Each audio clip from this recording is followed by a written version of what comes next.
قرآن پاک کی تلاوت کریں۔ ہم نفل نماز پڑھیں گے، جتنا ثواب نفل نماز پڑھنے میں نہیں ہے اس سے زیادہ ثواب قرآن پڑھنے میں ہے۔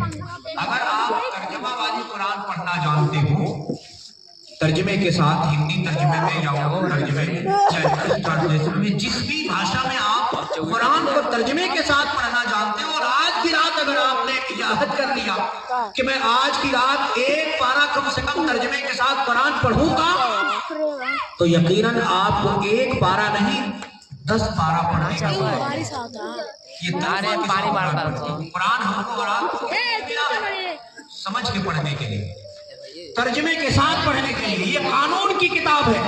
اگر ہم اس کو جانیں گے نہیں، اس کو سمجھیں گے نہیں، تو صرف قرآن ختم کر دینے سے یا قرآن کے پارے پڑھ لینے سے ہمیں ثواب ملنے والا نہیں ہے۔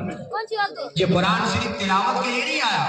علامہ ڈاکٹر اقبال کہتے ہیں کہ مجھے افسوس ہوتا ہے اس انسان پر کہ اس انسان نے قرآن کو صرف چھو منتر سمجھ لیا۔ ذرا سا پیٹ میں درد ہوا، فوراً گیا امام صاحب کے پاس، حضرت پانی میں دم کر دیجیے، سر میں درد ہوا پانی پڑھ دیجیے، یہ قرآن کی آیتیں پڑھ کر کے دم کر کے دے دیے۔ یقیناً اللہ کے کلام میں شفا ہے، یقیناً ہے۔ آپ قرآن پاک کی تلاوت کر کے بیماریوں سے چھٹکارا پا سکتے ہیں، اس میں کوئی شک نہیں۔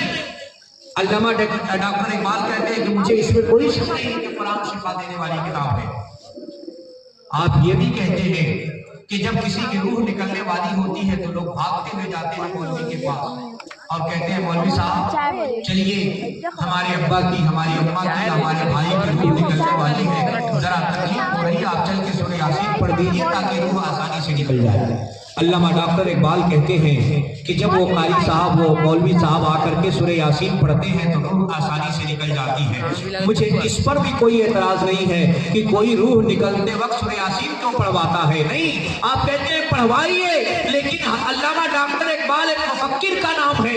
آپ کہتے ہیں اے قوم مسلم، ہم تمہیں صرف اس لیے بول رہے ہیں کہ تم نے قرآن سے صرف ڈھونڈا ہے تو موت کا راستہ ڈھونڈا ہے، کہ اگر قرآن پڑھو گے تو موت کا راستہ آسان ہو جائے گا، سورہ یاسین پڑھو گے تو موت آسانی سے ہو جائے گی، روح آسانی سے ہو جائے گی۔ اگر تم نے قرآن سے زندگی کو سیکھا ہوتا تو تیری زندگی آسان ہو گئی۔ جس طرح ہمارے لیے موت کا راستہ قرآن پڑھنے سے آسان ہے، اسی طرح قرآن پڑھنے سے ہمارے لیے زندگی کا راستہ بھی آسان ہو سکتا ہے۔ اس لیے ہم کو اور آپ کو ضرورت ہے کہ اس مبارک شب میں ہم قرآن پاک کی تلاوت کریں، یا کوئی قرآن پڑھ رہا ہو تو وہاں بیٹھ